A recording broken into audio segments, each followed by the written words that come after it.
Go ahead and call the Monday, March 23rd special meeting of the Cumberland County Board of Commissioners to order. I'd like to welcome everyone here. And just as a reference, we are streaming this live. Also, it is on our YouTube channel and will be there permanently if you want to go back and listen to it or you want to forward it to anyone that may have not heard it. Also, just for logistically, we have an overflow room that has signs that will direct you to it. If there is a speaker that's in our overflow room, we will give them a moment to come from the overflow room and come into this room. If we reach capacity in our room, we want to be, of course, safe. Tonight's meeting, the purpose of tonight's special meeting is to receive public input on data center development policy in Cumberland County. At this time, I will have the invocation and pledge of allegiance, and I'd ask Vice Chairman Jones to lead us in that. All those that can, please stand. Heavenly Father, we just thank you. We thank you for the opportunity to serve for our community. We thank you for all leaders, those from housewives to husbands to our soldiers, and we ask that you will keep them safe on this assignment to Iran and also that around the world. We thank you for our first responders and our teachers and everyone in this room tonight, Lord Jesus. God, we ask that everything will be done in decency and order, and we just thank you for all the public servants that are in this room, for everyone does have a gift and opportunity to serve. In Jesus' name, amen. Amen.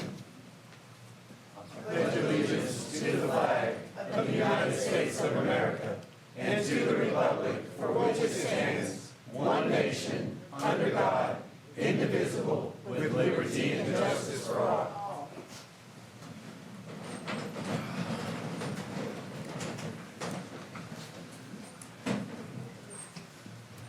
And before we get started, first of all, I want to say good evening again. I want to be clear about the purpose of tonight's meeting before we get started.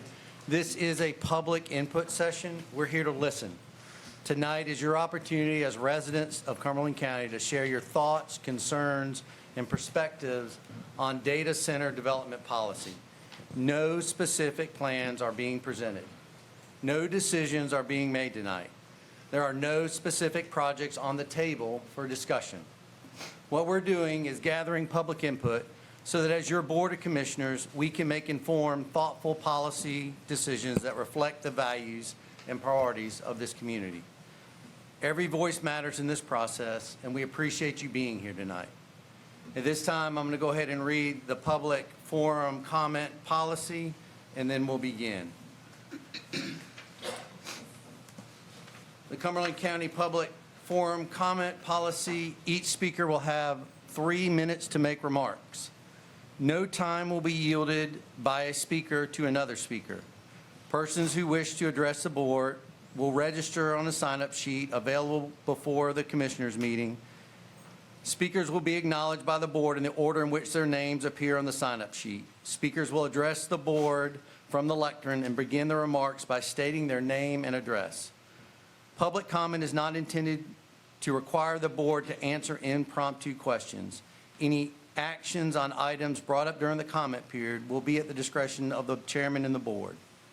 Speakers will discuss issues germane to the topic of the special meeting. Again, the topic of the special meeting is around data center development policy.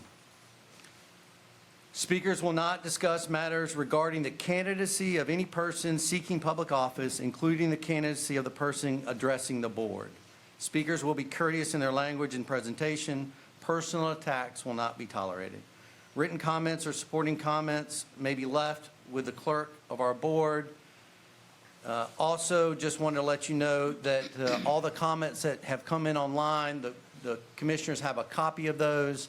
And they'll be recorded into the records as well, and our clerk will make sure those are documented in the minutes of our meeting.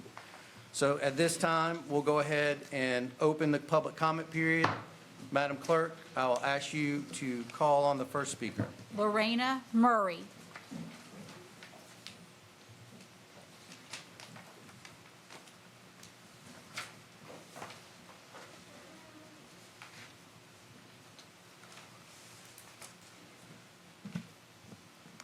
Good evening, commissioners and ladies and gentlemen. Good evening. Good evening. Thank you for hosting this public forum. Thank you for streaming it, including video. Thank you for making it easy to speak and even that we can sign up just before the meeting began. Thank you for that. Clearly, you understand that you represent the people of Cumberland County, and the people of Cumberland County are very interested in our topic tonight, so I commend you. I love Cumberland County. I wanted to move to North Carolina for years before I had the opportunity to come here, and I've lived here for almost 25 years now. I forgot to give you my name and address. My apologies. Lorena Murray. I live on Lockwood Road in Fayetteville. Some of the things I love about this county could be at risk if we allow large data centers to locate here. In Cumberland County, these are some of the things I love. Abundant and pretty clean water. Abundant and consistent power at a reasonable price. Peace and quiet out in the country. Clean air. I love these aspects of our life here, and I do not want to put them at risk. Doesn't the water belong to everyone? Doesn't our clean air belong to everyone? Doesn't the peace and quiet belong to everyone? Don't we have a right to insist that businesses locating here contribute to our way of life, rather than taking away from it? Let's continue to take the time to do the research and the studying needed to create the right restrictions to protect our way of life. Many counties and many cities are putting in place a one-year moratorium on large data centers so that they can study and put together reasonable legal restrictions that protect our quality of life here in Cumberland County. Let's put a one-year moratorium in place. Thank you. Thank you. Madam Clerk, if you'll call the next speaker. Angela Tatum.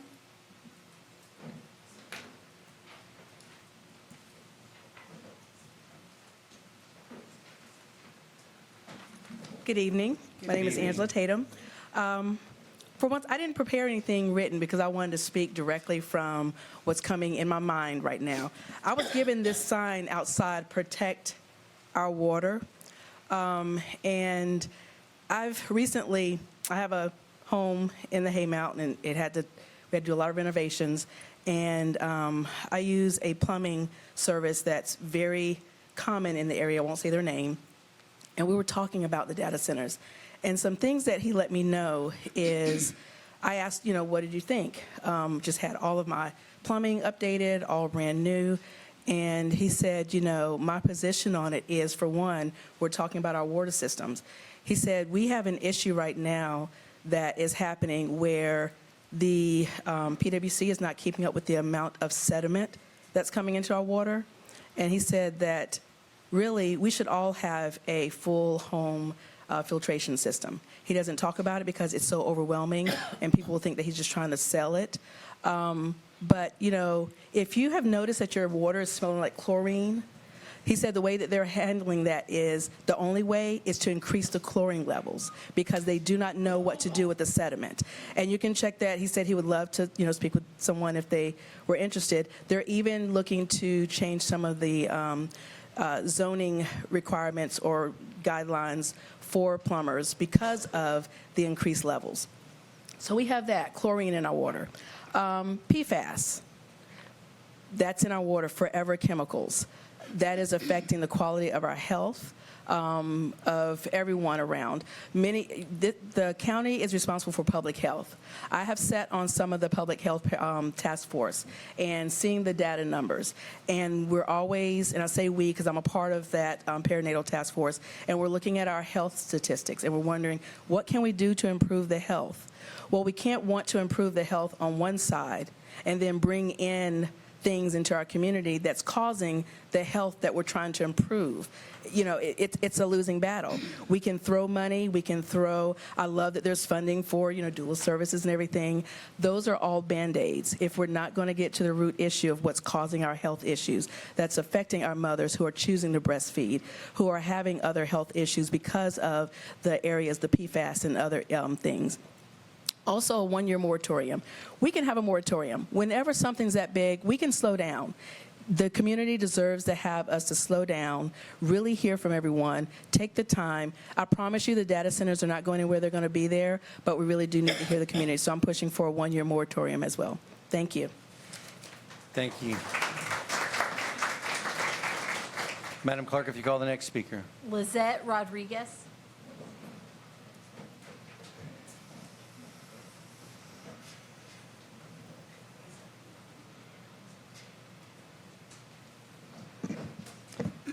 Hello, everybody. Lisette Rodriguez.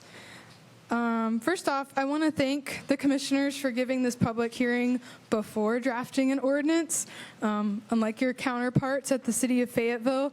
And I bring that up because a common tactic used by data center developers is to make contact with local governments without an official proposal yet, and then have them quietly make changes to zoning ordinances in preparation for a future proposal. And so I'll shoot straight. I'm hoping that the county would really consider a one-year moratorium on data centers and crypto mining as well. And this would be a temporary pause that would allow our local governments as individuals to self-educate themselves, our community to self-educate themselves, our elders especially, who might not even know what AI and what data centers are, and many of them are property owners, and their properties will be impacted by the development of data centers. And several North Carolina cities like Apex, Canton, Kings Mountain, Chatham County, Gates County, and more have already passed 6 month or 1 year moratoriums.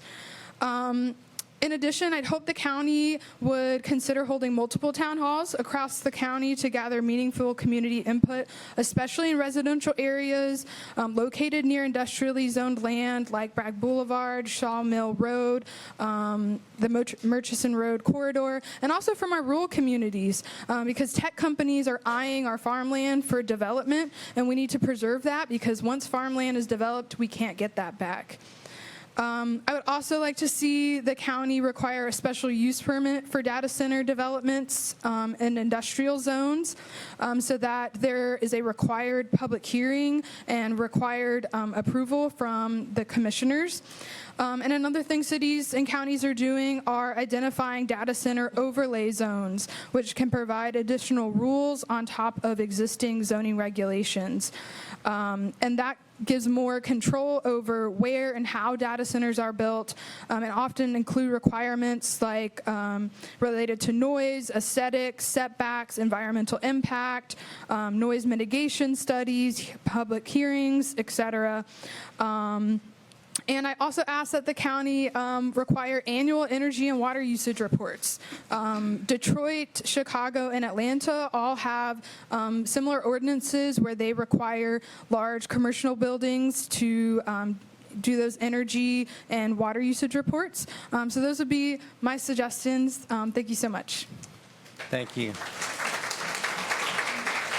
Madam Clerk, if you'll call the next speaker. Whitaker Granis. Whitaker Granis. We'll see if he's in the other room.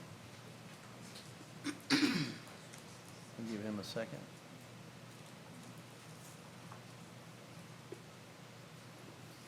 Madam Clerk, if you call the next speaker. Melissa Williams. Melissa Williams. Give them coming from the overflow room, if there is anyone. You call the next speaker. Christina White.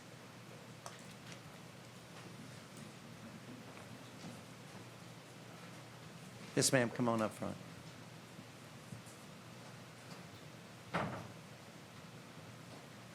Hello, my name is Christina White. I appreciate this opportunity to share my thoughts about AI data centers with you.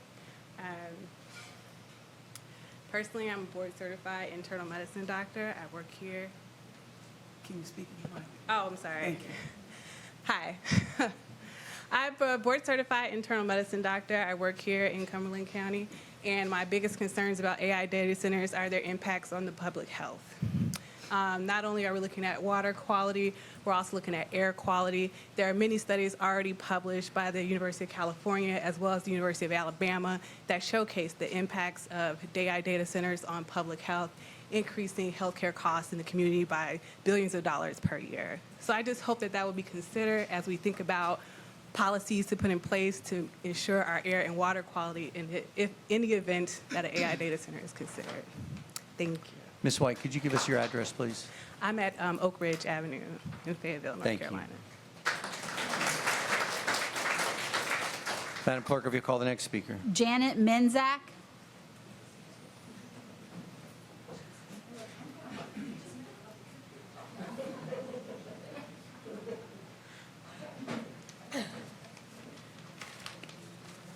Good evening, Commissioners. I'm Janet Menzak, Glenwick Drive, Fayetteville. Thank you for holding this meeting today and engaging with the public. A moratorium for a year, 3 would be better, is the very least of what needs to happen here. Data centers are being shoved down the throats of cities all over America right now, with little transparency and no regulation. Our president signed an executive order last year to reduce regulatory barriers to data centers, rescinding environmental protections that were already in place. Now he is pressuring Congress to pass a bill on data center regulation that would stop any attempt from states from passing their own laws. Meanwhile, many senators and congressmen are calling for moratoriums. All of this should be a big red flag to everyone and make us all want to slow down and examine what is really happening in communities where data centers have already been built. Higher energy bills so companies like Duke can build giant power generation stations for data centers, eminent domain being used to take residential land and string high-tension power lines over everyone's heads. Yes, the same high-tension power lines that have been known to cause brain tumors when they're put too close to residential areas. Millions of gallons of water sucked up every year to cool machinery, more than 1,000 households used per year on average. Then they lie to us about clean, closed-loop systems while they pump anti-corrosives and biocides, yes, chemicals that kill life, into our environment.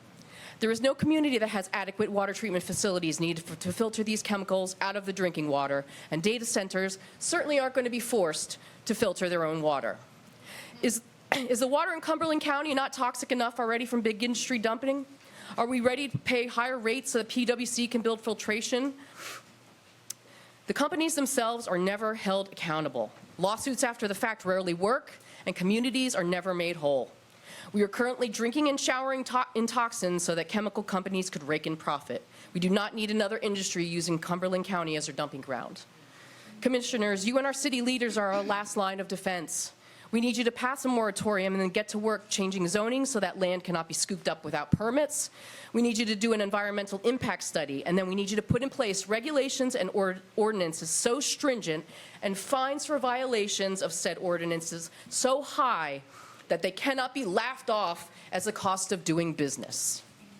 Thank you, Commissioners. We need you to fight for us at state and federal level. And we need you to fight, and you will have a fight on your hands. You will be plied with promises of tax incentives, threatened with lawsuits. We need you to hold the line and say no. No to Cumberland County being used as a big tax toilet. No to skyrocketing energy and water bills in communities where people are already struggling just to put food on the table. No to the noise, water, and air pollution they lie and say won't be an issue. And no to further lining the pockets of big tech billionaires while we the people suffer and see none of the profits. Thank you. Thank you.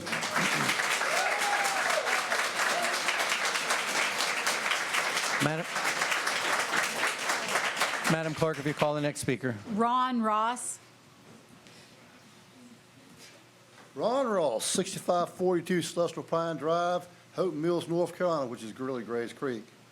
First of all, Chairman Debier, the state of the county presentation you gave on behalf of the county commissioners, which included safe water, our environment, our children, and our county's future, I thought was a great presentation you gave. And this couldn't have included data centers. Data centers are essential in this digital age, but they are currently designed, the way they're currently designed makes them carbon hogs. They consume massive electricity, billions of gallons of water for cooling, while creating noise and light pollution. Some will look at the dollars that they'll bring in. I say, look at the negative effects it will have on the health of the people which you serve. So the thing of it is, yes, data centers, we use them all the time on our phone. But they're going to have to step up to the plate, just like we had to step up to the plate with our vehicles and make them more efficient. If they can do that, they should be considered. But they haven't done it, and right now, they're just carbon hogs. I want to thank you all very much, because I know y'all have a tough job, and I know you put a lot of time into it. Thank you very much. Thank you. Madam Clerk, if you call the next speaker. Danielle Kuntz. Danielle Kuntz. Madam Clerk, if you'll call the next speaker. Norvell Henderson.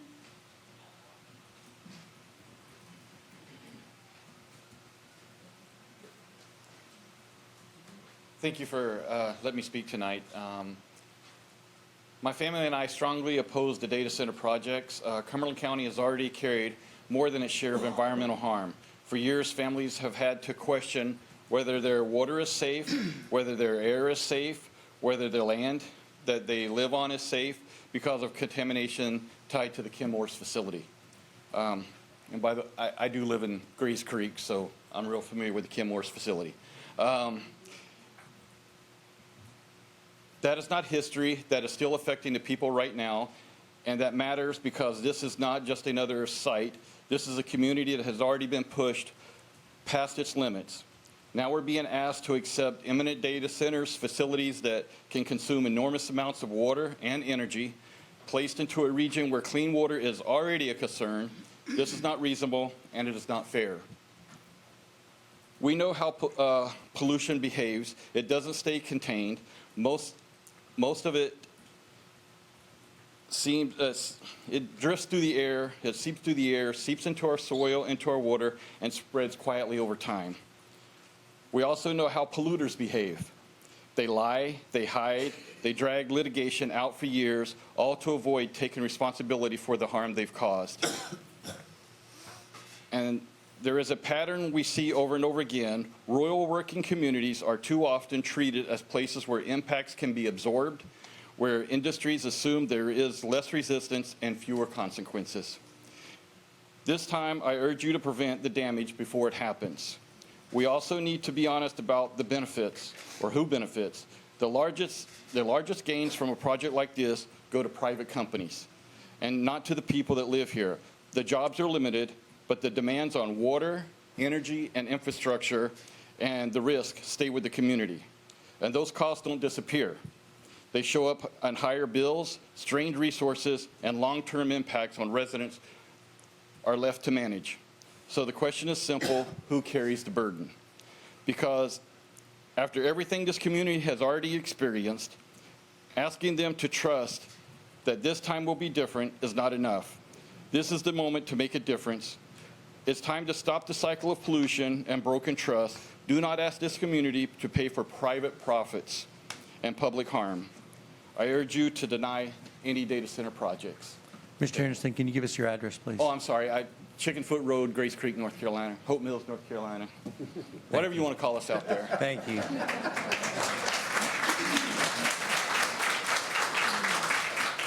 Madam Clerk, will you call the next speaker? Robert Nimox.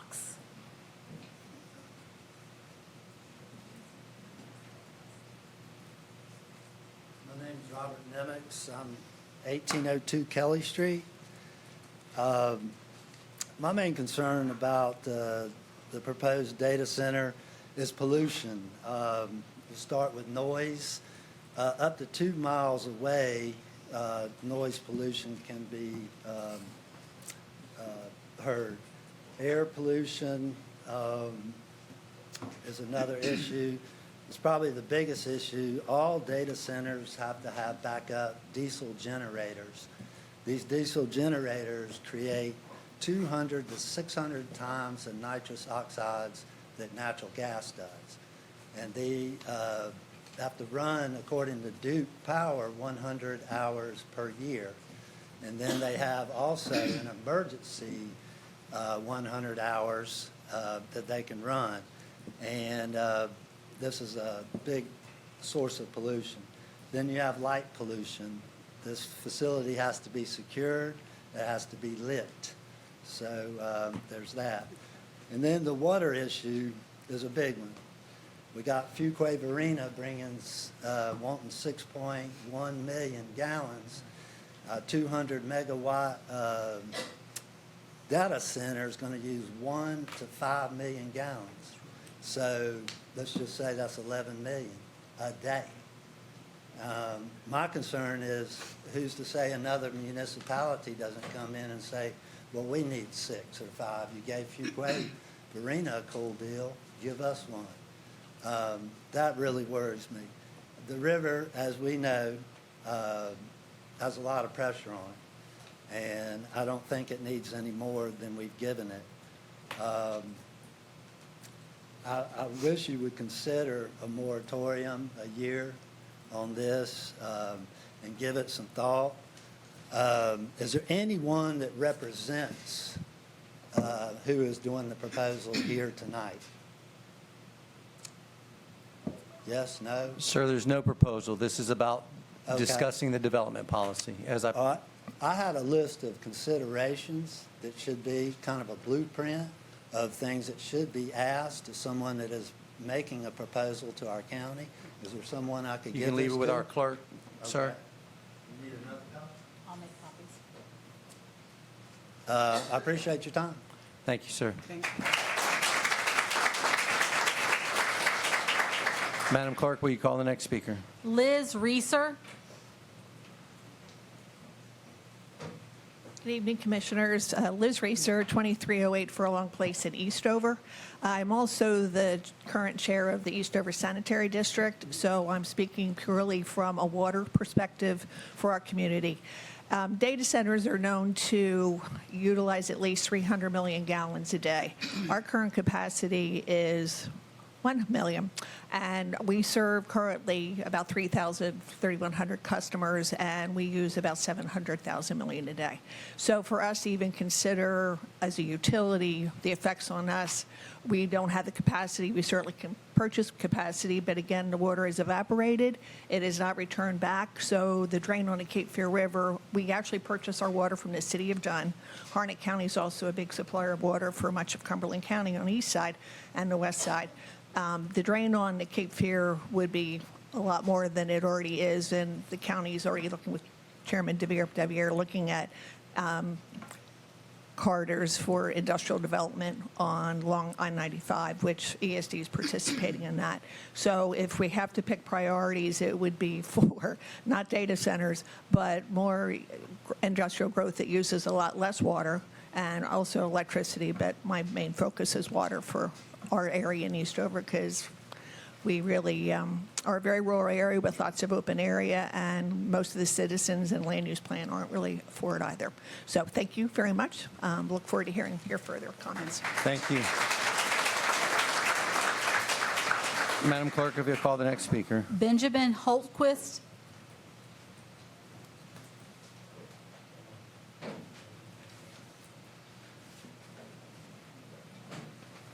Oh, good evening. Good evening. Like many have said, thank you for having this special meeting. Really appreciate you giving us the opportunity to give our input. My name is Ben Holtquist. I live at 801 Rim Road. I am here to ask for a moratorium on data centers in Cumberland County for 1 year. This should give the county enough time to research and pass common sense regulations to ensure data centers contribute to our community rather than extract from it. A lot of people in the national media want to paint us as NIMBYs or Luddites. I can't speak for everyone behind me, but the vast majority of us are not anti-development or anti-technology.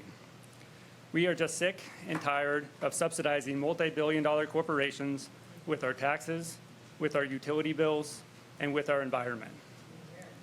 Today we're talking about data centers, but all industries that come to our county need to make our town stronger, not weaker. They need to pay the full price of their product without passing on their externalities to us. They need to pay 100% of their taxes, just like the rest of us.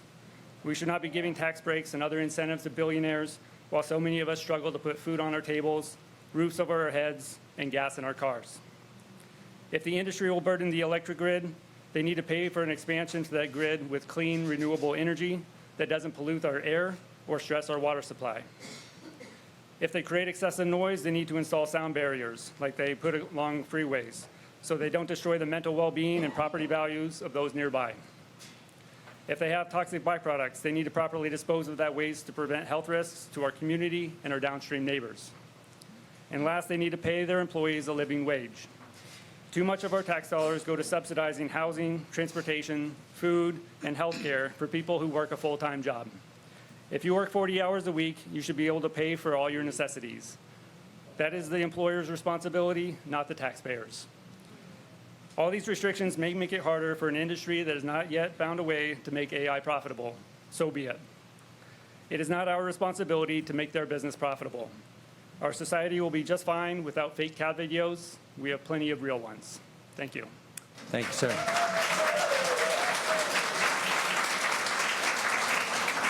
Madam Clerk, if you'll call the next speaker. Jean Dees.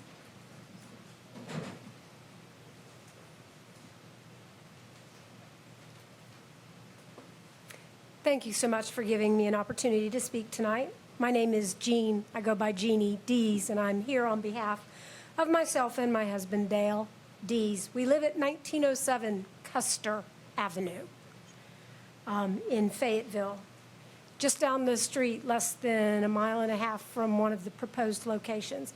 I realize that we're not here tonight to discuss that particular proposal. However, from the perspective of somebody looking at this in my backyard, I think it's worth mentioning that. Dale and I bought our dream house in 2011. We always knew we wanted a place in the country with some acreage to give us privacy and lots of wildlife. This house was something we worked most of our married life to attain. We've been married for 39 years. Although it's relatively modest by most people's standards, it's precisely the type of quiet country home we've always wanted. We have nesting great horned owls on our property, as well as pileated woodpeckers, flying squirrels, raccoons, possums, and occasionally coyotes. Yesterday evening, as I made dinner, I watched a large herd of deer graze in our back field before wandering down to our pond for water, startling the blue heron fishing there. We even have fireflies, something you rarely see anymore. I tell you this because I think it's important that you understand the proposed data center doesn't only affect us and our neighbors, but will have an environmental impact as well. Custer Avenue is a country lane with homes and churches and farms. It's not an industrial area. Cumberland County already has plenty of those elsewhere. Additionally, I have real concerns about the ability of the local resources and infrastructure to support a venture of this size and nature. We've already heard from Ms. Liz Reeser as to her concerns as chairman of the board of the Eastover Sanitary District. The water demands alone will strain our small community out there in Eastover. Ultimately, this new data center, any new data center, will be out of step with any rural area that it goes into. It will irrevocably and negatively alter that area. It will degrade, in my case, ours, but also neighbors of any data center, quiet enjoyment of their homes for which they have paid and for which they pay taxes, and also impact them financially should they choose to sell. I oppose the data center. Certainly, at the very least, we need a moratorium. But I think we can find healthier industry to come to Cumberland County that does not destroy people's homes. I have several neighbors who've lived in their houses for decades, only to find that a data center may go in front of them. Thank you. Thank you.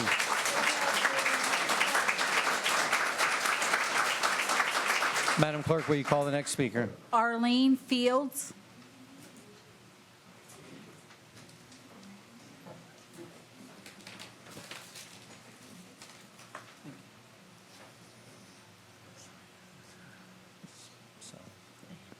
Good evening. Good evening. My name is Arlene Fields, and I have lived on Hampton Road for 25 years.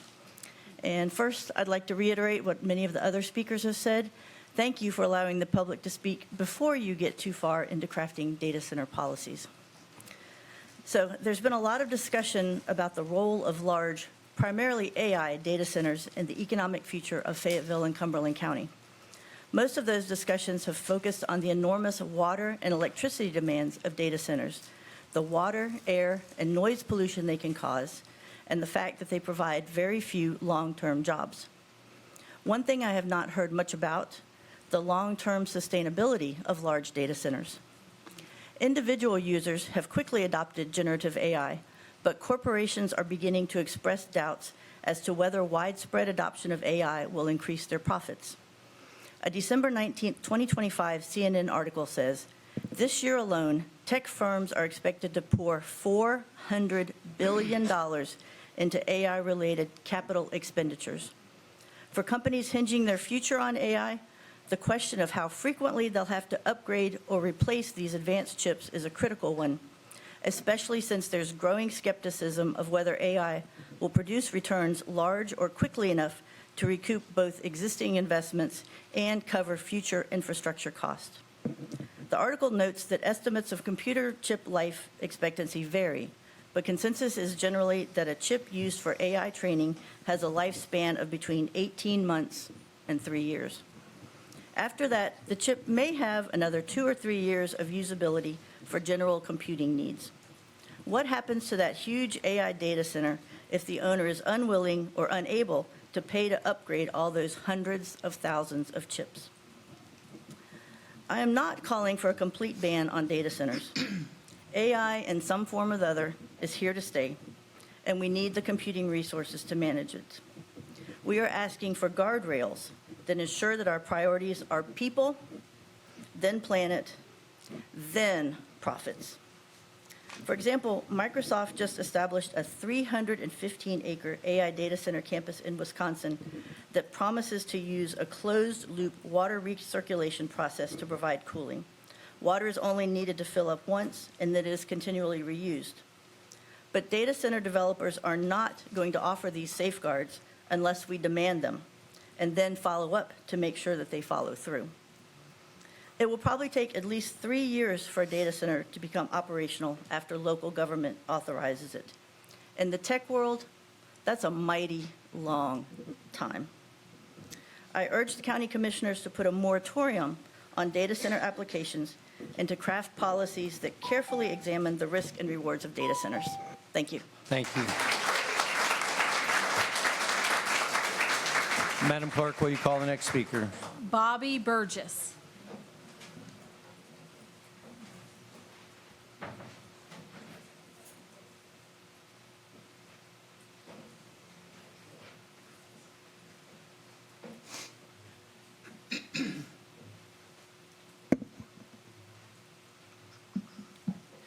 Good evening, Commissioners. Good evening. I love that you say that back. The city over there, I usually say good evening, and they're like, So thank you. I appreciate that. My name is Bobby, and I live on a Constitution Drive here in Fayetteville, North Carolina. So I had a math teacher back in middle school that loved to call tests opportunities. And we all hated that because it's a test. No one likes them. Why are you calling it opportunity?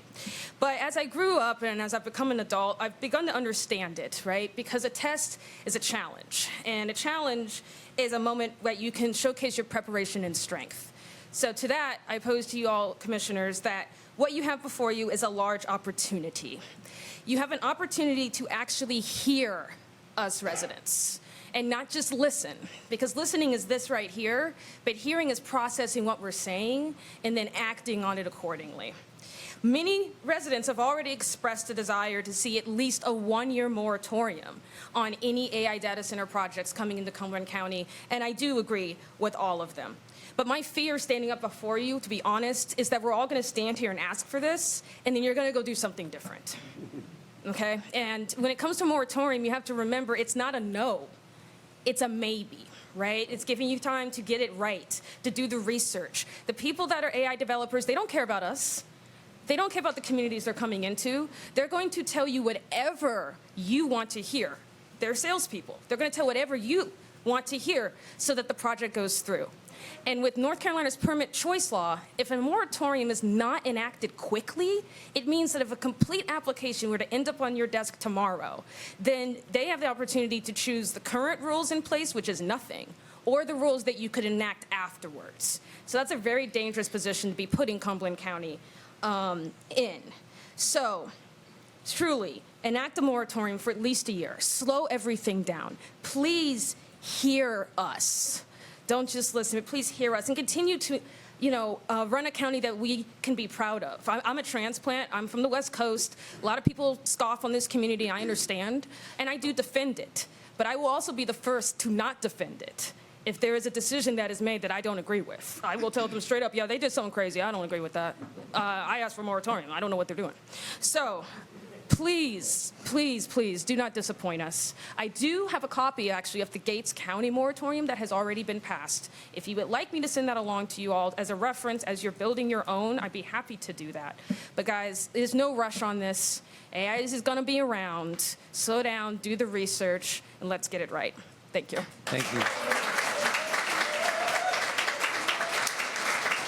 Madam Clerk, if you'll call the next speaker. Keandria Thompson. Keandria Thompson.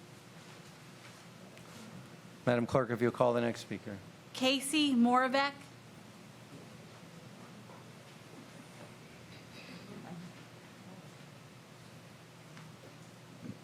I'm tall.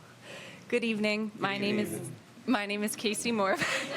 I wasn't expecting it either. My name is Casey Moravec. I love it. You want to say hello? I'm an attorney at the Southern Environmental Law Center in Chapel Hill. Thank you for taking the time tonight to listen and weigh the community's thoughts, concerns, and suggestions regarding data center development in Cumberland County. We commend you for being proactive about addressing data centers. As you consider amending your zoning ordinance, we'd like to offer a few suggestions. Most of these we've learned from our colleagues in Virginia who are in the heart of Data Center Alley. First, we recommend that you adopt a temporary moratorium to pause data center development while in the county while you consider how to regulate them. North Carolina law allows local governments to adopt moratoria. Taking a pause is not anti-tech or anti-progress. Rather, it gives Cumberland County time to study the impacts of data centers and to implement protections to mitigate their negative impacts without the added pressure of fielding project proposals. Cumberland County's current zoning ordinance does not contemplate data centers, so you need this time to make changes to ensure that data centers are permitted in a way that is fair, transparent, and aligns with community values. As you begin to consider changing your zoning ordinance, we recommend you classify data centers as a special use, requiring that they obtain a special use permit. Local zoning decisions often provide communities with their best and sometimes only opportunity to exert any meaningful influence over data center development. We therefore encourage you to preserve your authority and public input in the decision-making process, ensuring that data centers are not allowed as of right within Cumberland County. This way, when a data center proposal arises, you and your constituents, and not a developer, can decide whether and how it is in the best interests of your community. We also recommend that you limit data center construction to your MP planned industrial districts. Data centers make continuous noise and draw heavily on a community's natural resources to run large-scale computer processing operations, so they should only be allowed in areas meant to support these types of resource-intensive industrial uses. This will help to isolate their impacts from Cumberland County residents and will prevent the data center's massive warehouse buildings from transforming landscapes that are rural, agricultural, or residential in nature. Finally, we recommend that you adopt a robust set of data center-specific zoning regulations. Among many other provisions requiring data centers to provide transparent reporting of their water and power use and sources, limit their noise, air pollution, and generator use, will allow you to minimize their externalities while maximizing their benefits to the county. Thank you. Thank you. Madam Clerk, if you'll call the next speaker. Lillian Valentine.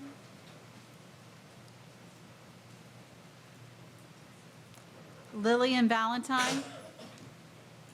Madam Clerk, will you call the next speaker? Ashley Tucker.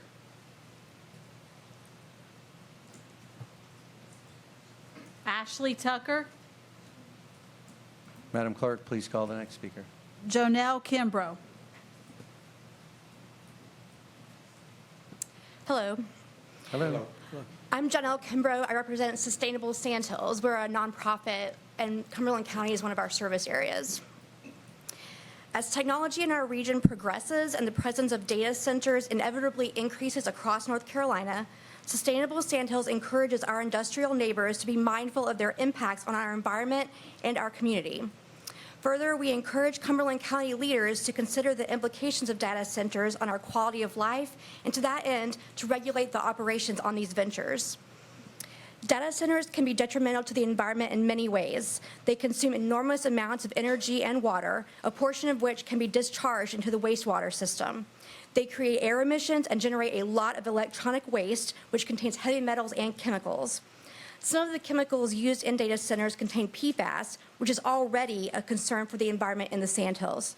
Thus, data centers cause water, air, and soil pollution that degrade our natural resources and our health. Sustainable Sandhills is concerned about the rate of data center proliferation and about federal and state government plans to weaken environmental regulations on polluters. Executive Order 14365, which prevents states from implementing regulations that could impede AI technologies, is also a cause for concern.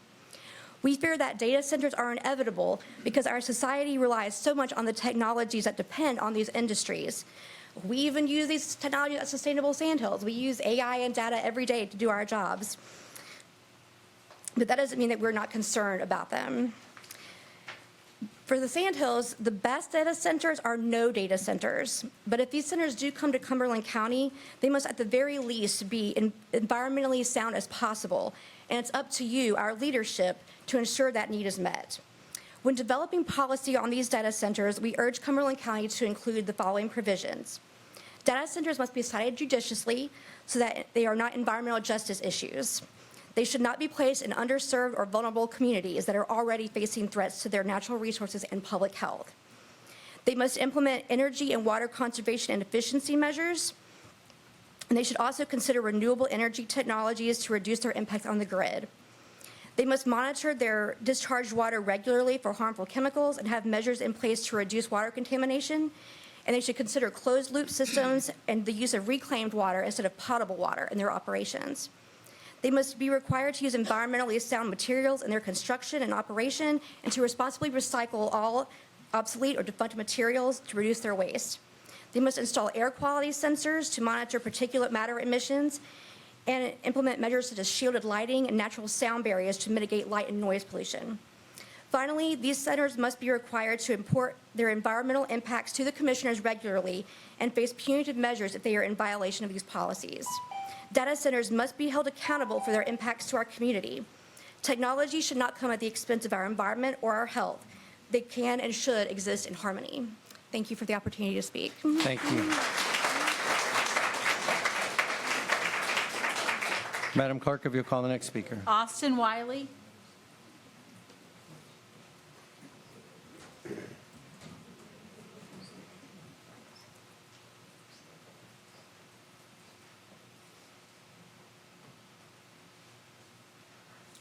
Good evening. Good evening. Also, I live at Bear Creek Circle, Fayetteville, North Carolina. Bottom line up front for military folks, we demand a moratorium on these data centers, which I share with many other constituents here. I'm not seeing what the value these developments bring. In fact, the only thing these monoliths to capitalism bring are destruction to the environment, noise pollution, and an incredible waste of energy, not to mention virtually no return on investment in the community. No real job creation and little to no revenue. But you can bet the billionaires will get their ROI while the citizens are left holding the bag. This usually manifests itself most tangibly in the form of increased power bills. We're already looking at 2 rate hikes this year And the billionaire oligarchs have developed schemes to pass on these costs of these data centers to residents. They've already baked these things in. It's not tinfoil hat conspiracy stuff. They've already done this elsewhere, and they hide their dirty work through privacy clauses and obfuscation of information. Over 60% of people in the United States are living paycheck to paycheck. How much more can we take? The answer is we can't, and we won't. Again, we the people demand a moratorium, minimum of a year, up to 3 years. And that's just for starters. There's a reason numerous other cities across the United States have put the brakes on, and for very good reason. If this Board of Commissioners and City Council doesn't act in the interest of the constituents, I want you all to know that we will hold you accountable at the ballot box. Not just me, not just the people in this room, and not just the folks that are watching this televised or via YouTube. We're coming together, we're creating this awareness in this public forum and ensuring visibility on this matter. Are we first in freedom? Are we first in billionaire cuckoldry? Make NIMBY great again, not my backyard. Thanks. Thank you.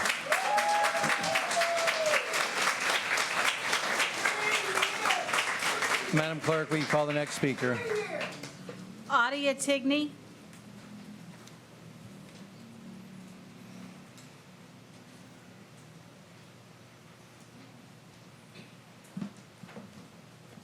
Good evening, Commissioners. Good evening. Good evening to my lovely neighbors. My name is Adia Tigney. I live at Arbor Road in Fayetteville. I have crossed the Cape Fear River thousands of times. I grew up in a part of 28312 that used to be 28301. The first zoning meeting that I attended was as a child, being concerned about a junkyard of cars leaking pollutants into our garden and our yard across a few really yards or a few tree spans away. I'm a citizen scientist. I'm also an independent AI researcher. I have a deep joy for openly accessible information and public data. I brought with me 2 sets of documents from drought.gov, numbers for North Carolina and specifically Cumberland County. I'll be more than glad to leave these with the clerk. A few things that I'd like to talk about are really the weather.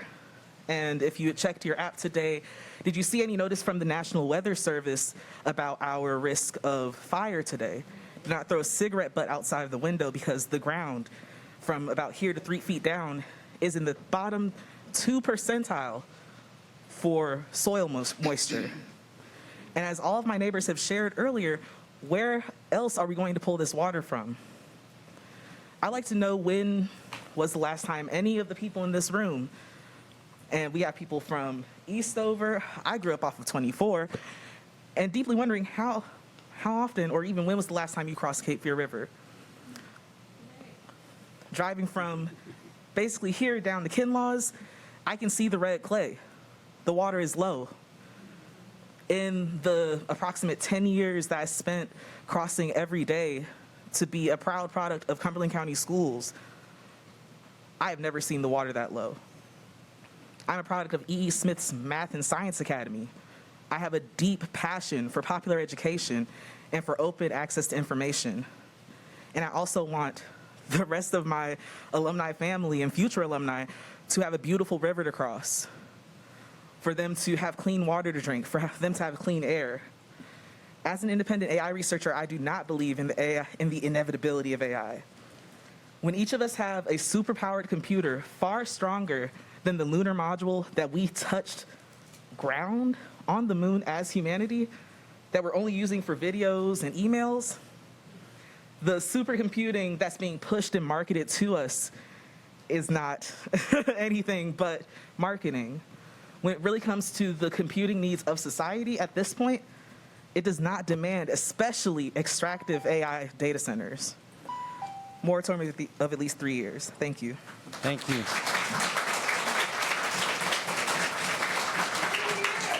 Madam Clerk, will you call the next speaker? Terry Thomas.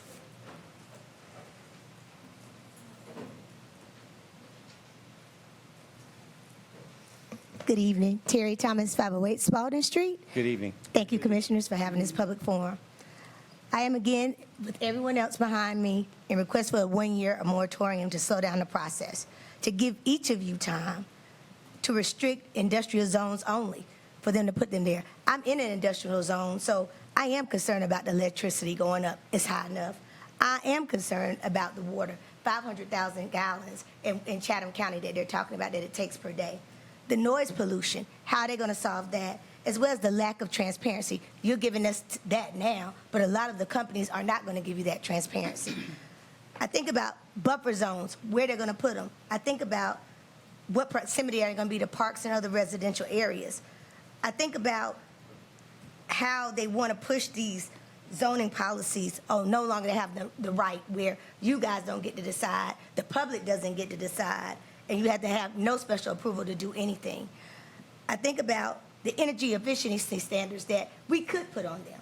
So I think about all these things, and I thank Freedom for All because they put all this stuff together that I didn't know about, and I think of the number of citizens that still don't know about it, especially our seniors. They don't get the YouTube, they don't get the Facebook, they don't get all this other stuff that you're putting out here. They don't get that. So I want to be able to be that advocate for those that don't know and be able to take a sense of pride to say, our county commissioners think about us and that they matter. And at the end of the day, if everything that everybody has said here, and you look through all of that stuff and you say, hey, I still want a data center to be here. We've taken all this stuff under consideration and we put in these policies in place.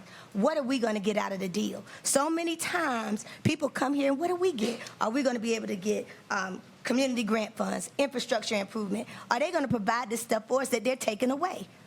It's something to think about. But I know that you'll do the right thing because if it's not, if the pros outweigh the cons, so be it. But if the cons are not for Cumberland County residents, you don't need to do it. Thank you. Thank you.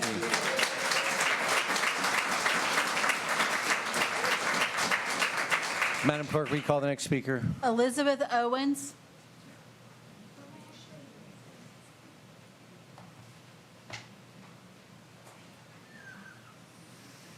Good evening, Commissioners. Good evening. Yeah, that's cool. Good evening. That's fun. Okay, so first and foremost, again, thank you. Thank you so much for taking the time tonight and hearing our voices. I really, truly appreciate that. I live in Cumberland Heights in Fayetteville, North Carolina, and there's been so many fantastic points brought up today, but I want to speak from a tech point of view.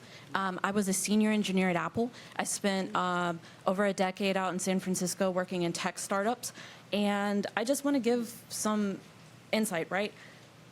Buyer beware, right? So when we're considering deals or considering moving in data, like AI-specific data centers, we really need to beware. There's a lot of snake oil folks out there that's selling you a big picture, and they're just going to wreck your environment and ecosystem.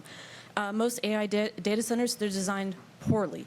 They consume crazy amounts of water. They pollute your air. They create noise pollution. It's not a good deal. And then they don't give any type of revenue. Really, the ROI on bringing one in isn't that great. And I want to speak some technical point of views. So closed loop water systems. Cooling systems need about anywhere from 1.5 million gallons to 5 million gallons a day to work, right? They take in fresh, clean water, and then they run it through non-human consumption grade piping and tubes.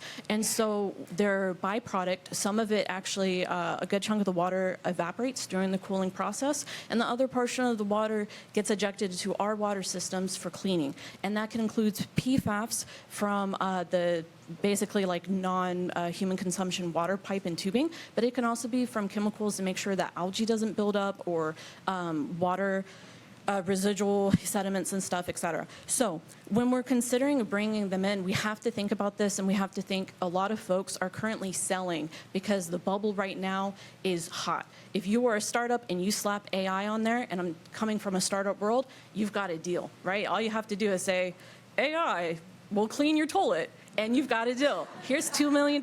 Come on over, right? So we really have to think about these things critically. And I think the one-year moratorium, so we can actually like get our bearings and understand what we're going to do, I think that's a fantastic idea. Because once you go into a deal like that, you're in the deal, right? So just want to pitch that. And yeah, natural resources are the most precious things we have. Also, when tech comes knocking at your door, you have something they want, okay? Like the fact that they're knocking at our door and saying, hey, like, we need to, you know what I mean, spend some time and really critically think about this and make some good safeguards because, again, when clean water is gone, it's gone. Okay, 3 seconds. Thank you so much, y'all. Thank you. Madam Clerk, will you call the next speaker? Stephen Wickersham.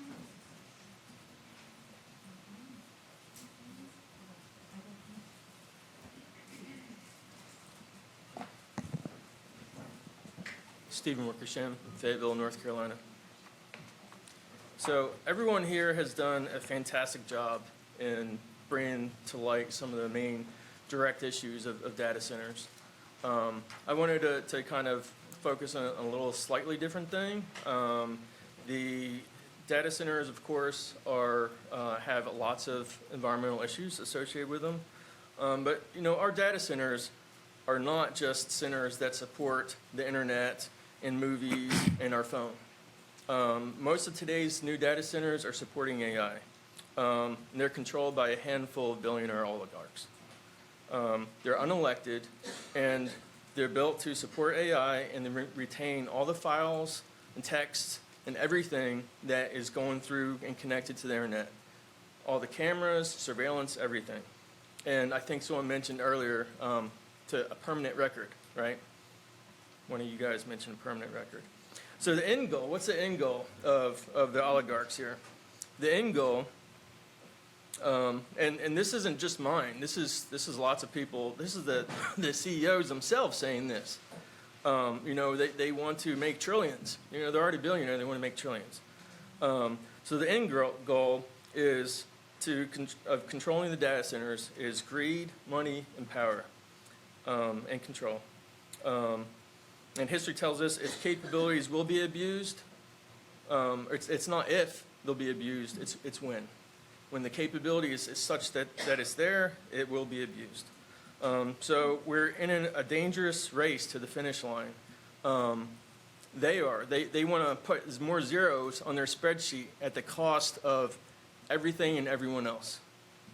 The environment, taking the resources, and taking the wealth from the common people. It's really an existential threat. It will substantially increase the extreme power and wealth inequality, further enable mass extinction across the planet to both plants, animals, perhaps even ourselves. They're quoted as saying 10 to 25%. That's both AI CEOs, people who work in the AI industry who are leaving it in protest, and the AI itself.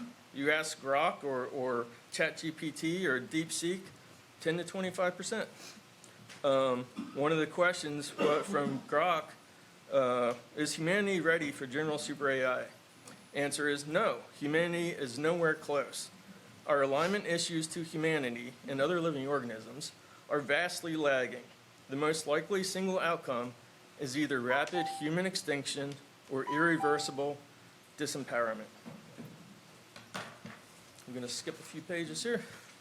I appreciate the extra time. I'm going to give you a little leeway to finish. Not much. I'm going to give you a little leeway. So I humbly request no NDAs. Everything that's about these data centers that is potentially being worked at the local level here, no NDAs, no non-disclosure agreements. Everyone should know what's going on all the time. I like the 36-month moratorium. 12-month is okay. 24-month is okay. 12-month is minimum. And obviously, as we go into this, the codes should be the proposed codes should be open to the public. Multiple public hearings, multiple public workshops, forums, and not just a week-long notice, you know, Sir, in the newspaper. if you can wrap it up, Okay. please, sir. Be fair to all the other speakers. So I urge you to delay any new data centers. The health and well-being of the local community and the world at large depends on it. Thank you, sir.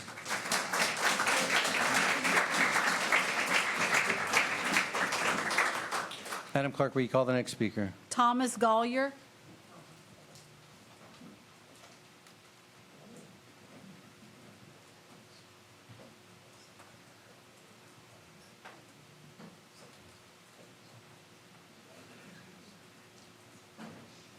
Good evening. Good evening. Thomas Gollier. I live on Hennessy Place here in Fayetteville, North Carolina. I think everybody's done a really good job of capturing many of the issues that are caught up in this. However, to throw a slightly different spin, let's talk numbers. An NC State study has already said that the cost of electricity in North Carolina has gone up between 22 and 30% in the last 5 years. That in the Carolinas, over the next 15 years, 85% of the cost increase is tied to data centers. Can we afford that? We talked about these companies bringing in jobs, and they need to pay a living wage. But a living wage for who? Considering the maximum employment at most data centers, even a large one, caps at 100 people. Does that support the county? It does not. So instead of regurgitating points, I will leave you with that. And somebody mentioned our friends and neighbors up there in Virginia. One resident in a studio apartment during the winter, turning off his heat at night, $675 a month for his electric bill. That's on YouTube at one of the county meetings. It's easy to find. We really just cannot afford this. A moratorium's a start. And if we do impose a moratorium, I highly recommend we partner with some of our other universities to really get into the studies and look at the impacts to Cumberland County. Thank you. Thank you.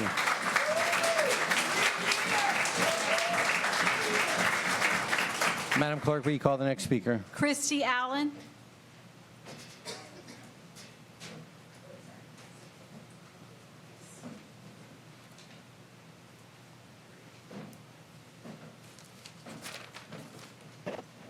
Hey guys, I'm Christy Allen. I live at 2285 Wilmington Highway here in Fayetteville, North Carolina. And good evening, commissioners. Good evening. Good evening.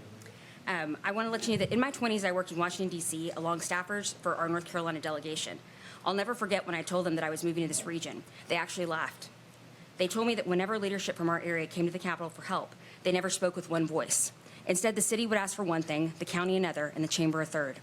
While they thought it was funny, I didn't. By the way, none of y'all were there then. The fragmentation is exactly why we often find ourselves 10 to 15 years behind our peers. We've been too busy managing lines on a map to leverage our own massive opportunities. I see the same history repeating itself tonight. Currently, the city of Fayetteville is evaluating TA 2601. While I appreciate and support their effort to protect residents, a parcel-driven approach is a defensive one.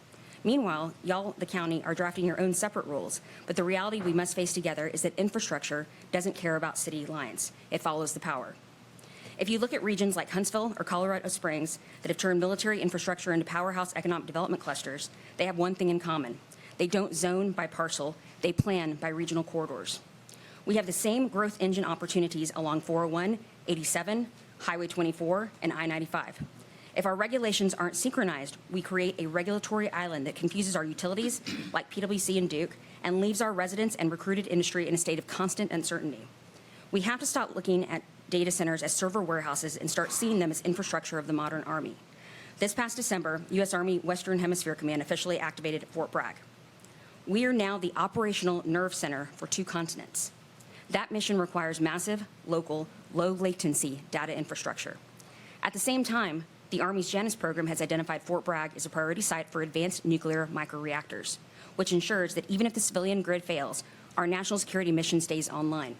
It proves that the advanced energy future is already arriving at our doorstep, and our regional zoning and ordinances need to be ready to integrate with it and the businesses we will recruit that will want to be part of it.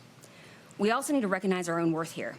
Because of our proximity to Fort Bragg and this new hemispheric mission, we aren't just another site on a map. We are a high-value national security asset. That gives us the leverage to negotiate for much stronger citizen protections than other counties can. By creating a unified technology overlay district in partnership with the city and other municipalities, we can finally speak with one voice. And we can use our unique leverage to mandate behind-the-meter energy storage and shared costs to protect our grid and our residents' pocketbooks. We can also enforce industrial-grade noise buffering to protect our neighborhoods while capturing the tax revenue needed to fund our schools for the next generation. Let's not let DC staffers laugh at us again. Let's show them, the state, and our residents that Cumberland County is now ready to lead and protect our residents. Let's pass an ordinance that doesn't just regulate a use, but builds a hemispheric tech hub. Thank you. Thank you.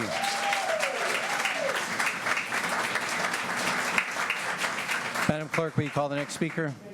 Brenna Osment.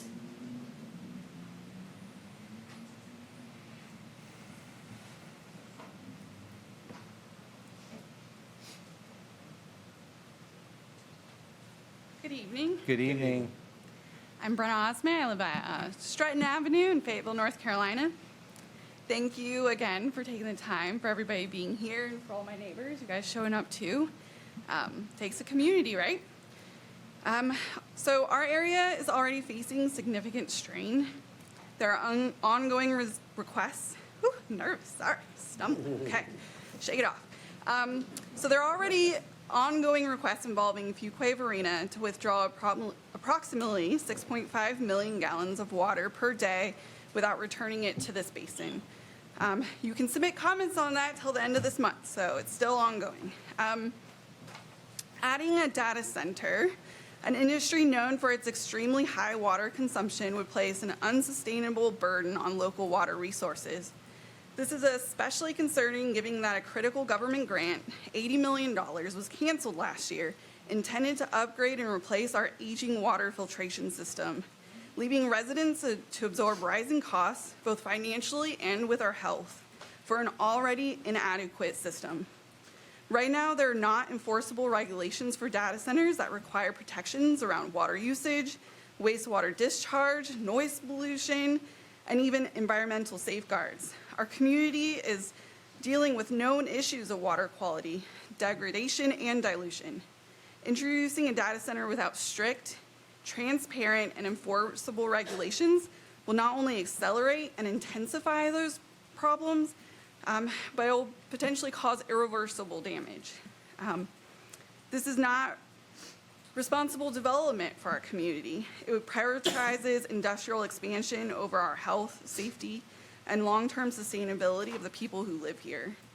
I would ask that you put in a moratorium, and while it's in place, put in comprehensive protections, full environmental impact transparency, and a clear plan to safeguard our community. Thank you. Thank you. Madam Clerk, will you call the next speaker? Larry Plus.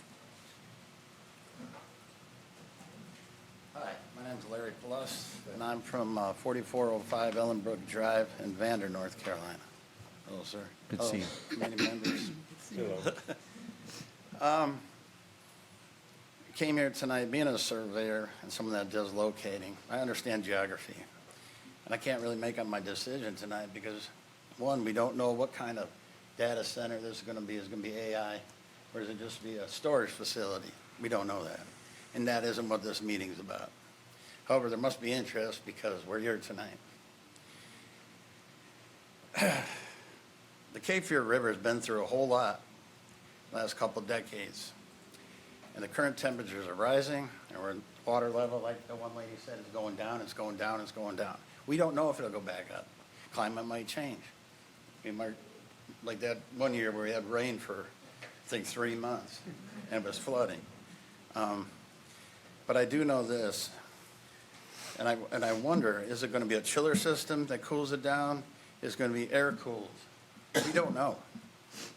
We do know that they want to build it on the Cape Fear River, and it's pretty close to her.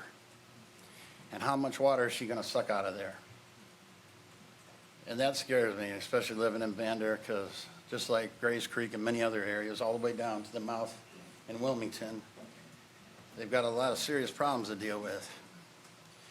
And these are forever chemicals. It's not going away. The only one that can clean it up is Mother Nature herself, and that's going to be hundreds of years from now, not man. Now you want to build a data center there. Some people want to build it there. That's going to take even more water out of the Cape Fear. And I am an environmentalist. I volunteer every year on the Appalachian Trail I grew up in an area, and I consider North Carolina my home now because I've lived here most of my life. But I did grow up in northern Wisconsin, and we're really big about the environment up there. We live on the Great Lakes. It's something to be proud of. World's largest supply of fresh water. But we share it with another country, the great country of Canada. And we have a deal with them that if we want to do something, we let them know and they let us know what they want to do because we share that water. I believe in capitalism and socialism. They work together. There's innovators and people that have great ideas, and there are also people that need help, and everyone needs a helping hand every now and then. Socialism could be libraries, county hospitals. Everyone needs help every now and then. And on the other end, you do have industry, and it's not all bad. They create jobs. They're supposed to. That's my last problem is with the data centers is they really don't create a lot of full-time jobs. Thank you for my time. Thank you, sir. Madam Clerk, will you call the next speaker? Wanda Lawrence.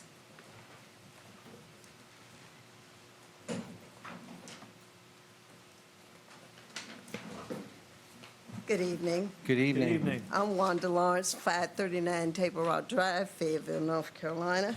And I admit, I am not one of those knowledgeable people of AI.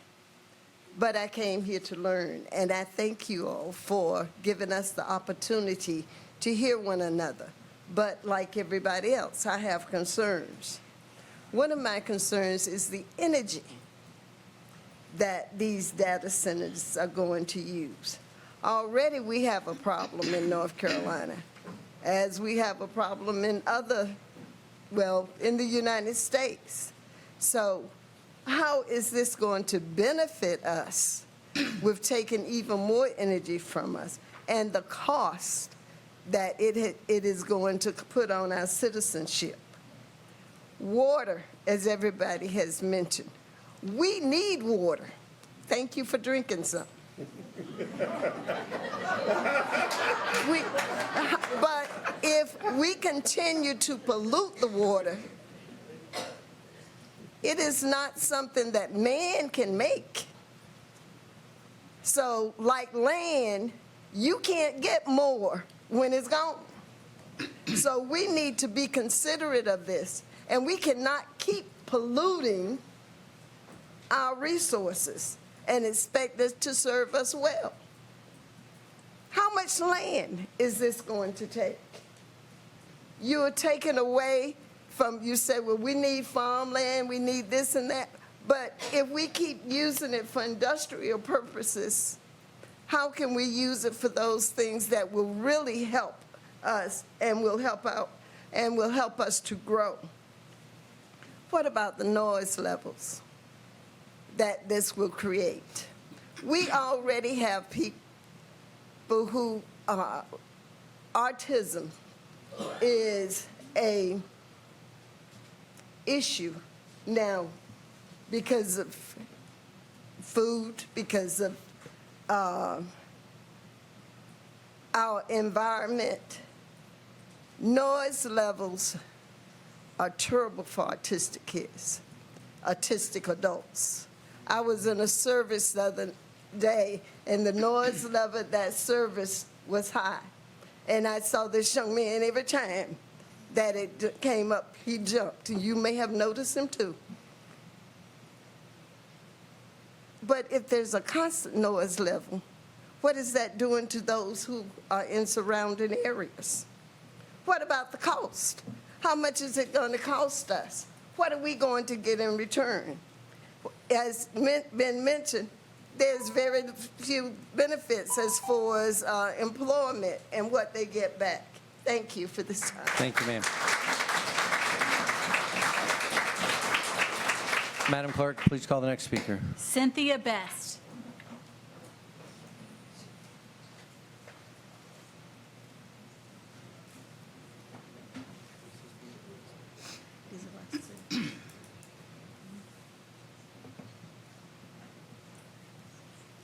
Good Good evening. Good evening. I was waiting for that. And thanks to everyone that showed up here tonight. It's fantastic. My name is Cynthia Best. I live on Morganton Road in Fayetteville, North Carolina. And I'm only going to address 3 issues. There's numerous ones, but 3. Number 1 is the water. And I have gone, my husband and I went to some of the public meetings for Fuquay, Farina, and I was astounded at the data and how selfish this particular community was in taking our water, thinking they're going to take our water out and not return it to the same river. That's the proposal. So anyhow, hopefully there's enough opposition out there.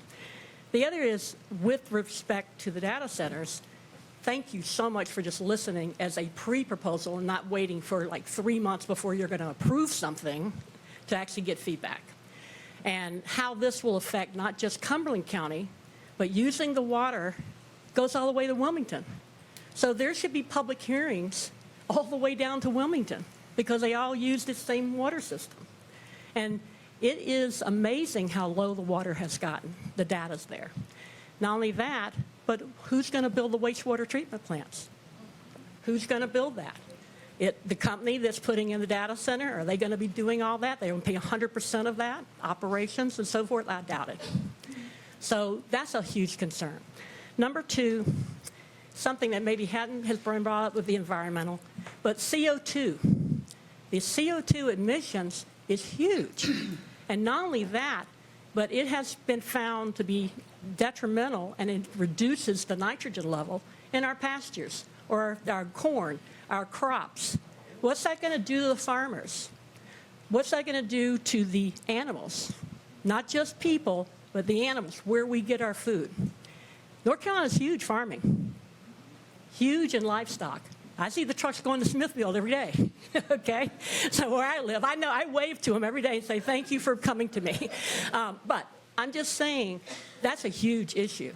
And if you go, there's data and there's research out there, please investigate that on what it does to horse pastures, the corn that's growing, the grain that's being fed to the chickens, how that's going to affect farming cost, okay? It's huge. And third is the energy again. My husband can tell me all about wastewater treatment plants because he was an electrical contractor, but I'll tell you, the energy grids, again, who's going to build the new substation? Who's going to build all these new power grids? Who's going to pay for that? It's probably going to be us. And they're going to put it on us because they can't afford it. And again, the return on the investment is not what we think it's going to be. And I can use Google. I don't really need AI. but I'm just trying to say, I'm done. Okay, but thank you so much. And Thank for you. especially being here.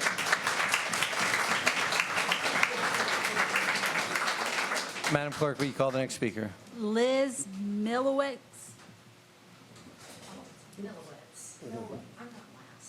No, ma'am. Mr. Tyson, Ms. Jones, Mr. DeBeer, Mr. Patel, Mr. Adams. Thank you. You're welcome. You're welcome. You all, thank you. I am here way at the end. What can I possibly say that's going to add to what this amazing community has already told you? This is the first public forum I've attended in my life. And do you know what I saw here? I saw community. I heard people. I saw perspectives. I'm not going to tell you anything that you haven't already heard. But what I would like you to do, I'm going to just give you some of my time to reflect. Who did you hear tonight? Who did you see tonight? What part of this community really hit you? And what we really want from the people who represent us? We heard a lot about things that people don't want. We heard a lot about things that people want. We heard about what they came here for.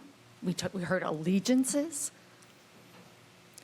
And one thing I haven't heard anyone say yet that I feel like it's been a subtext. We move fast and we break things. If you move fast on data centers, what's going to break? Our power grid, the Cape Fear River, our health, our quiet. What is it that we're going to break in order to get these data centers quickly into our communities? And what would we save if we took a few moments to pause?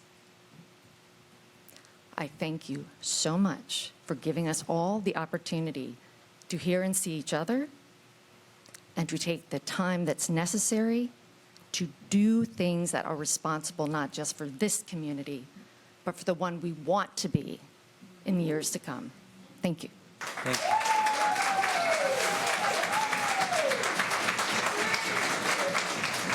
Madam Clerk, will you call the next speaker, please? Carol Olinger.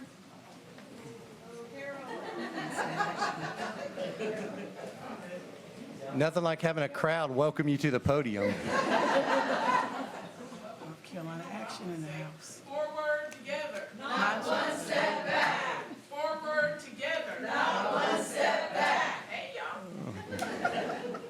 Good evening, County Commissioners. Good evening. Oh, y'all. Thank you for doing this. Thank you for doing it differently than City Council.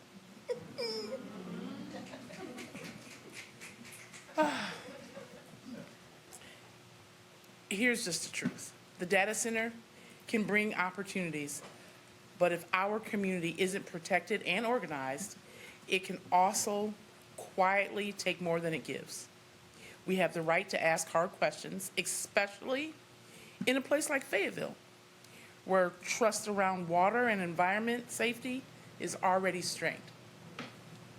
My name is Carol Olinger, and I live in Hope Mills / Grace Creek. I don't have to give you my house address, do I? You're good. Okay, that's good. I am Action and C's Fayetteville organizer. I stand here today not against progress, but against blind progress. We've been told the data center is coming to Fayetteville, and with it promises jobs, investment, growth, and I want to acknowledge and understand we welcome opportunities. We deserve opportunities, all of us, right? But we also deserve the truth.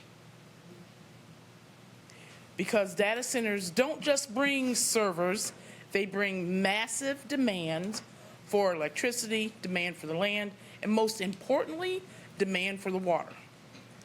Everybody uses the water.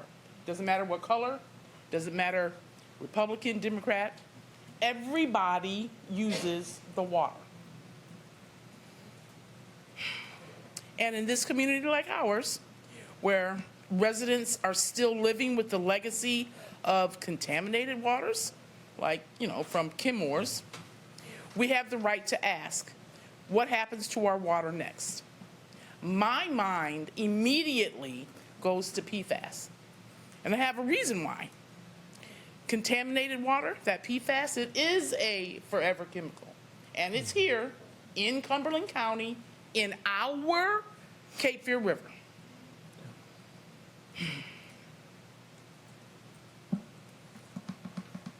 Our treatment systems, our families, our health, my health, I am a direct result of having contaminated water in my system. Because of that, I'm a dialysis patient. I go 3 times a week and get treatment. This is a real thing. Everybody was talking about just take your time. My 3 minutes are up. Oh my gosh! Finish your comment, Ms. Olinger. Can I have 30 seconds? Finish your comment. I'll give you a little leeway. 30 seconds. We're not asking for favors. We just want protection for ourselves, our water, our health. We just want you to take your time. We want you to think about all the jobs that it will or will not create, because where are those jobs going to come from? Are they going to be for the people that live here, or are they going to come in with their friends? That's not fair. That's not fair to us. Just think about what you're doing. Thank you. Thank you.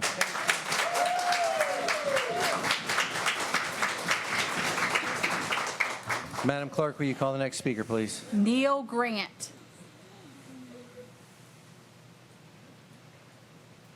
Neil Grant.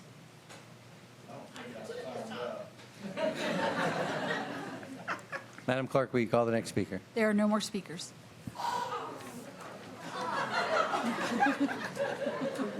At this time, we'll go ahead and close the public comment period. And at this time, I would like to ask the commissioners if they have any brief comments. I would ask you to be respectful of the time. Don't make me start the clock. But I want to entertain commissioners if they have any comments before we close out this meeting. So I will open it up. Commissioner Tyson, you're recognized.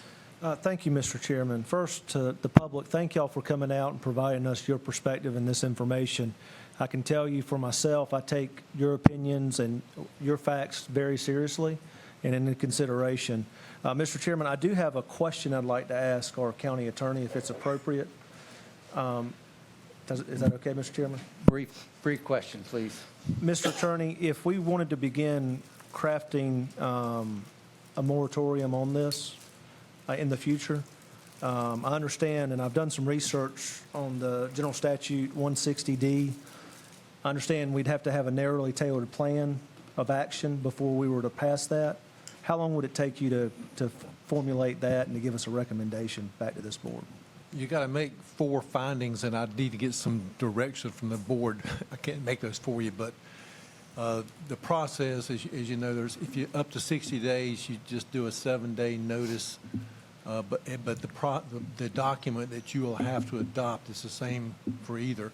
If you do 61 days or more, then you got to use the same notice provisions you do for any kind of zoning matter.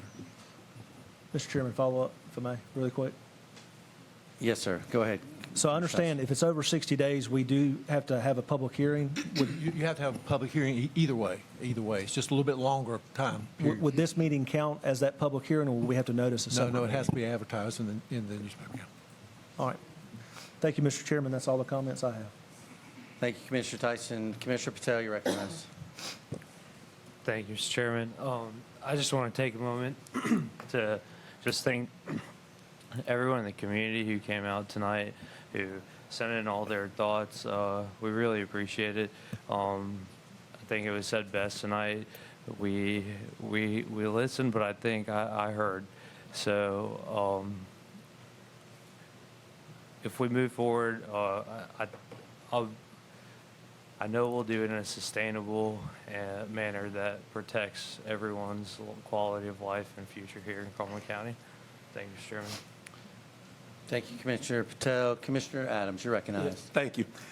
And you know, I just try to say it like it is. I agree with the moratorium, and I'm just going to tell you I'd vote for it. So let you know that up front. But I will tell you this, that the county is a creation of the state. You're here tonight talking to us, but you need to talk to your state legislatures that's going to Raleigh. They're the ones who have the ability to undo whatever we do. So that if you're here and you're talking to us, you ought to be asking for a town hall with your local legislatures, just like we've had here. I'm just going to put it out there. I'm just going to tell you the way it is. I will tell you to go look at the bill that came out of the 2 bills that come out of the legislature. Thank you, Mr. Chairman. Give me this little bit of leeway. The one that deals with Helene, the very last passage in that bill prevents counties from downsizing zoning. So you see what happens, what comes from the state. Go look at the last section of that. The last thing I will tell you is there's a bill that's still sitting there which takes away from cities and counties the abilities to zone. And that means that we won't have any of that ability to be able to do that. That's your legislatures. That's at the state. That's what you need to be doing. This board's listening to you. We hear you, but we may not be the last decision maker. Thank you, Mr. Chairman.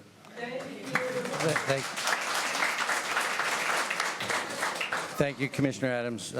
Very good points. Vice Chairman Jones, you're recognized. Thank you, Mr. Chairman. And first, I'd like to say I want to thank each and every one of you, as you all are public servants. And first of all, thank you for employing us as we do work for you. That's number one. As I was listening very carefully, and what I did here was no doubt you all do want a moratorium, 1 to 3 years, growth without damage, people over profit, stop subsidizing billionaires, people, planet over profit also. And also, I heard that, which was listen so we can make a process of action, not just hearing today without making action. Preserve our authority. Thank you, Mr. Commissioner Adams, for making that known that we do have a right at this level to do just that. And buyers beware. And the last but not least, thank you, Austin Wiley. As when you stated, I do believe you represent Fayetteville, because Resident Coalition, Resistance Coalition. You said something very powerful, which everyone did tonight. But when you stated that the most powerful thing is to vote, and he's absolutely right. So we are here. Thank you for employing us. If we were to vote tonight, I'm in agreement with Commissioner Adams. I definitely would be for that of what you asked, because you are my employer and everybody else up here. So if and when the opportunity does arise, you can put that on record. I am for that of which everything you all asked tonight. And thank you, as John, the Congressman, great late John Lewis would say, I appreciate you all coming tonight to get in some good trouble.